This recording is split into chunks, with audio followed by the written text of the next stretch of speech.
get here and get together. Next level and whatnot, all right?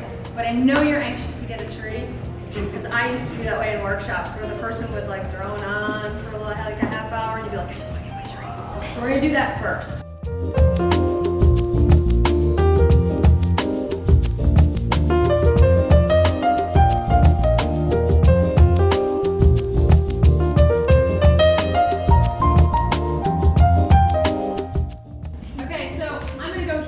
Hopefully everybody can see me for a little bit, okay? So welcome to Crape Myrtle, wonderful species for bonsai. What makes them so special?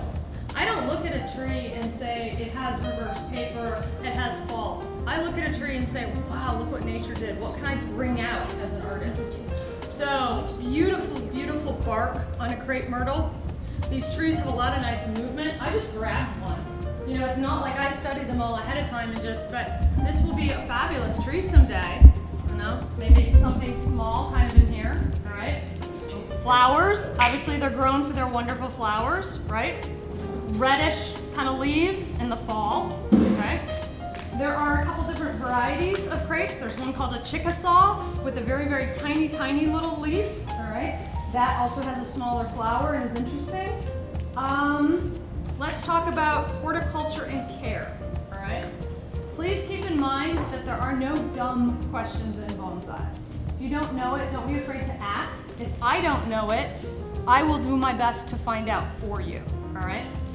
A tree like this has to be grown in full sun. Not a problem in Texas, right? Okay. A tree like this cannot dry out. One of the biggest tricks with crepe myrtles is do not let them completely dry out. Very unhappy, all right? You know, the biggest question that people always ask me is, how do you get nice flowers on a crepe myrtle? Well, here's the thing. They have to grow out a little bit to get those flowers, right? So today, what we're going to be doing is setting the structure of these trees, all right? They can be challenging to wire because when stuff starts to get woody and older, it's going to be stiff, all right? There is a wiring technique that is done, either wrapping tissue paper or tape and then wiring so that the wire scars and bite marks aren't going to be so bad on them, all right? These are young enough and we're going to be clipping quite a bit that won't be a problem, okay? They may flower for you a little bit this year, but probably not a ton because we are going to be chasing them back. For myself as an artist, it's more important to set the bones and the structure than it is to worry about the flowers this year, all right?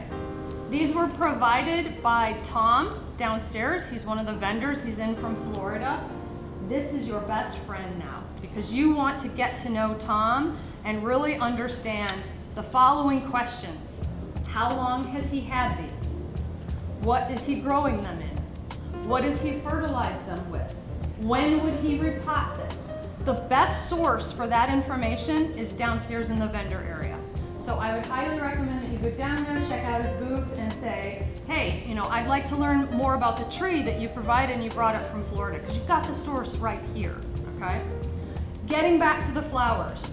The best time to trim, all right, would be to let it do a first flush and then when it starts to see those blooms, to cut that back, all right?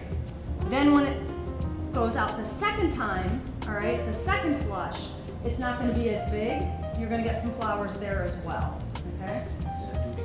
We're gonna be talking about angles. So I'm never, you know, Tom quickly put this in a pot.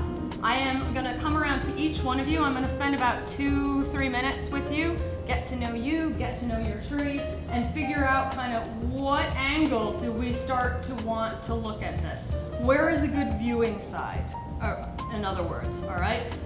Please make sure no weeds, that drives me nuts in a pot. So you can, you know, I would weed this one. And then other than a viewing side, you know, Tom, of course, put them in round pots to confuse all of us, right? So we don't, I'm kidding, yeah. But you can kind of figure out a viewing side here. The other thing I want to know is the overall height of the tree. Do you want this tree to be a taller tree or do you want something to be a much shorter tree, okay? If everybody can look at the example I have here in my hand, you I think this lends itself to being a little bit of a shorter tree, and I'm basing that off of the beautiful trunk, right? So the feature of this particular tree is the movement and that trunk. So I am the type of bonsai artist that this is your tree, right? So you are taking ownership, as everyone is in this room, with your trees. It's very important to me, all right? I'm not gonna sit here and say, cut here, cut here, cut here, because then it's Jennifer's tree, and I want this to be Carlos's tree. So Carlos, talk to me about maybe some angles, right? And obviously we can go ahead and remove all of that, Right. yes? All right, so talk to me about what you're seeing. You're like, I don't see anything in this tree, right? What I see is a tree that has been pushed to the side by wind or. Cool. Yeah. I like that. So you see a tree that nature has taken a bit of a beating on, Yeah. which is a good thing because that gives it character, doesn't it? Yeah. Exactly. And I love, that trunk literally dances, right? Yeah, it goes That's over. a really sexy trunk. So I love that. Talk to me about the height of the tree, because that's important that we say, how high do we want this tree to be? Do we want it to be a little bit taller eventually? Do we want to keep it into here? Show me with your hands where you're maybe seeing that, and then we'll look at a front. Yeah. So I think, given how much we have here and the movement, I do see it a little bit taller. You do see it taller? Yeah. Okay. So I would probably put it right in about here, eventually, all right? So that being said, this workshop for you is gonna be fairly quick because, you're gonna let some of this run once we decide on a top, right? Yeah.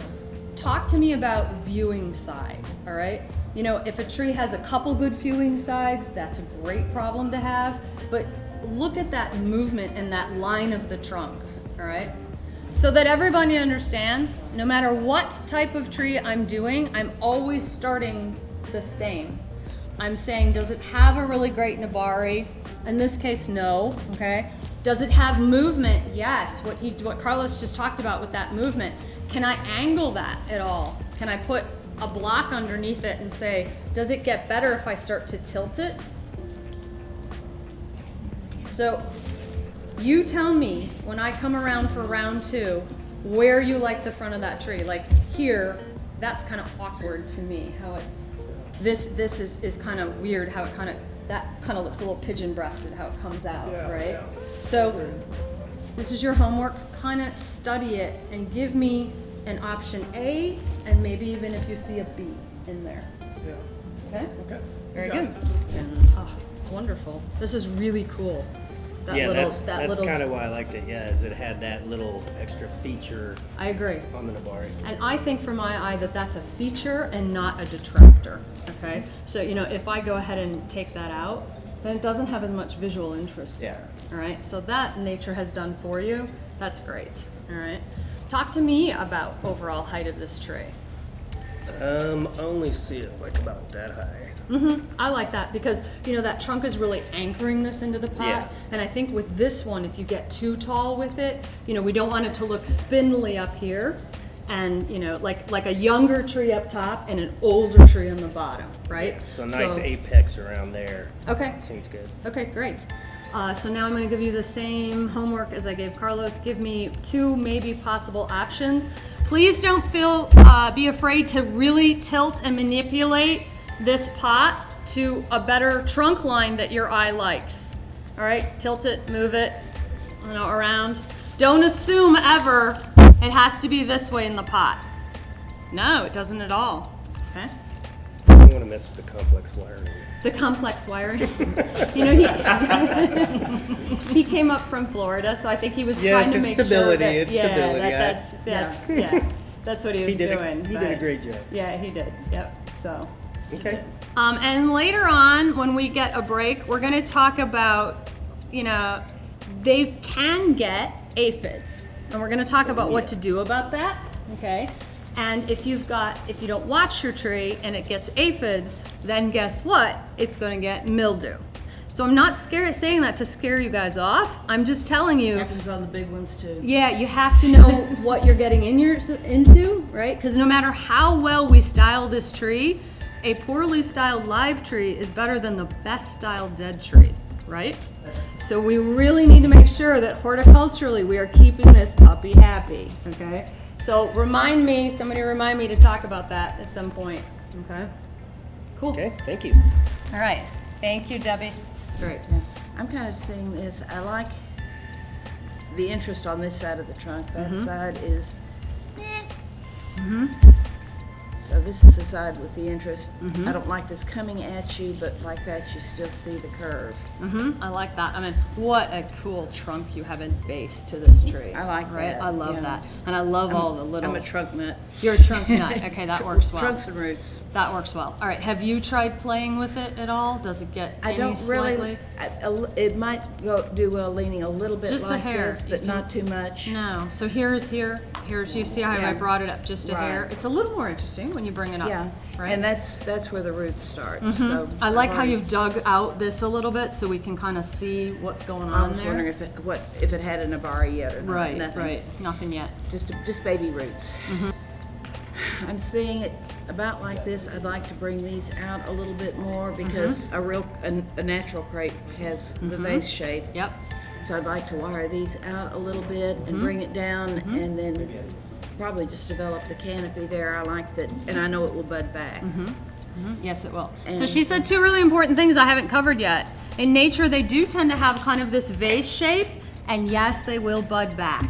So how awesome is that? Well, that's where these came from. These Right. it's already back budded, Right. and there's buds on these down here. So I agree with you. You're thinking the overall height would be here. Okay, I agree with you there. I like that. I like your idea of gently bringing these out. Even these, you're going to have to be very gentle with because they will They're- crack. Oh yeah. Right? So I mean, and it's not the end of the world if they do, as you Super know. glue works. But okay, all right. So you're thinking about bringing these out, and then we're also thinking we have to I'd like come to up bring with that over a little bit, bring it too. over, and then we have to come up with a crown on this, which is where we're going to go next when I come Right. around.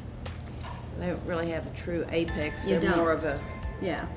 so just kind of get an even height going and then just see what buds back. Perfect. Very good. Okay. Angle it like this. Discourage the growth. To help get rid of that reverse taper, you're angling it slightly. No. I want the position to be like this. You This want was- the position. the idea is to have one pad here, Uh-huh. the other pad here, Ah, I like that. and So almost like multiple apexes Yeah. at some point. So Yeah. you have one apex up here, one yeah, apex here. Yeah. And yes, I agree, 100%. And so I want to encourage the growth on this. Mm-hmm. So the area below this thickens up a little. So if you want to encourage this to really grow, what are you going to do? You're not going to cut No this cutting, back. no cutting on this. You're going to ignore all of this. Okay, good. Yeah, and then this I'm going to keep it trimmed. Now this is the part that I'm a little unsure about. I might just cut off this area. Ah, okay. I might just to Well- have one dominant. Okay, yes, however, you do have like this branch here could be really nice in the back. My fear is that if you cut off all of this, that then you're gonna have so much negative space there. You'll Yeah. literally have nothing, okay? So study that for just a moment and figure out, for example, this branch here, okay, it's much thicker, much straighter. This branch here could have some movement to it, and we could very gently wire this one. Anytime you can use a younger, thinner branch that has more movement as opposed to an older, thicker, straighter branch is better, okay? So so far I'm attached to this branch, so we'll call this the Jennifer branch, okay? And don't cut off Jennifer's branch, Okay. All right, so letting this grow, love your angle, think about kind of the overall height and again where you want this to be here. Keep Jennifer's branch, figure out what you want to do with these.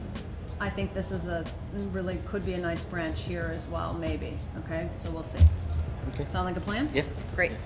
So, to me, you got the bigger brother and the little one here. And the little one. So are you thinking about building a smaller tree here with this little one, right? Yes. Which would be great. It looks a little more wild. Okay. And then this one looks the more of the vase type refined look. Okay, I like that. More the vase type refined look. Okay, so now I'm gonna pull it towards me just because I haven't studied your tree.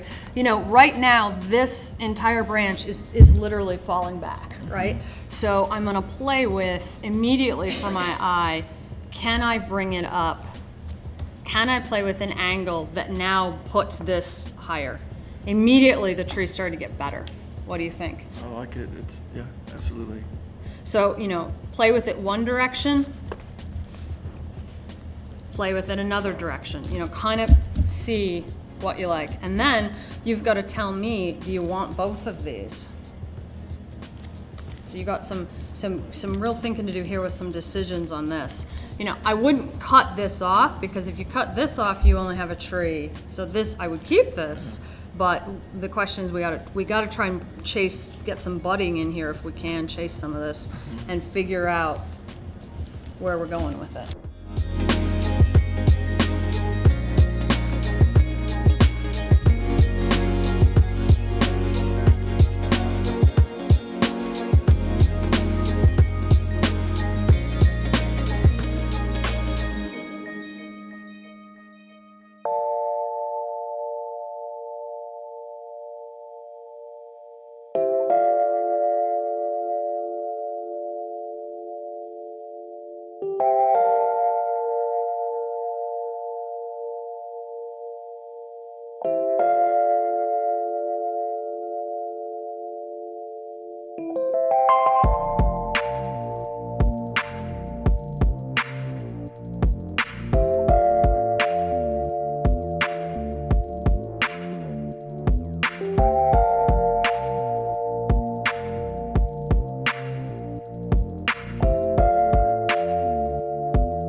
What were a couple things that you were leaning towards? Like, that's nice. Do you see how I just did that? Yeah. So again, I'm not interested in any of the green. I'm not really interested in this at all. All I'm interested in is if I do this, Looking at the flow. that gets interesting. Exactly, I'm looking at flow. So that got interesting there.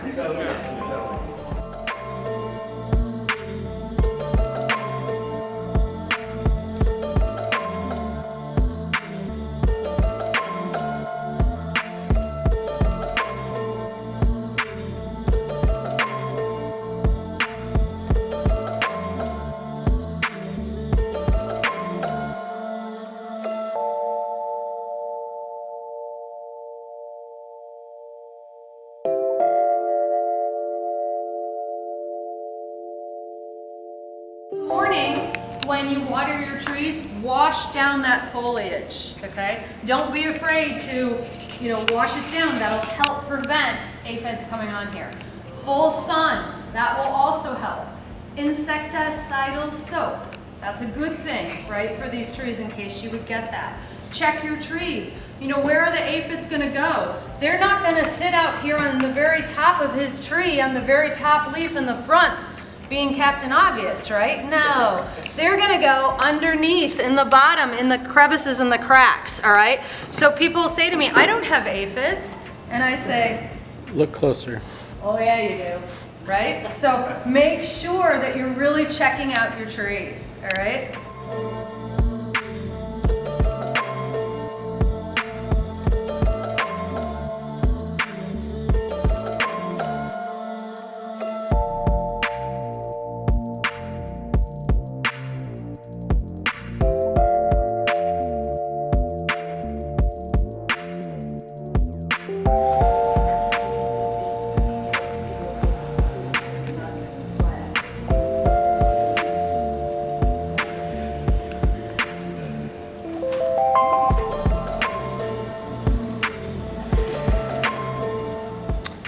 To make a loop at the end of my wire, and the reason I do that is so when we go to move something, that we can really flip that branch going upwards, okay? I've seen that before. Towards the sun. That's the rationale as to why I do that. I've seen it before, I just never knew why. I think it kind of, for myself, it holds it a little bit better. Right. If I tend to do a tail, so I've gotten in the habit of doing that Gotcha. loop, so that then when I bend that up, Right. it really secures it. Got it. Plus then, when this grows out, if it grows out just a hair, then you've got a little bit of extra wire to use. Okay, so that's just the difference in that.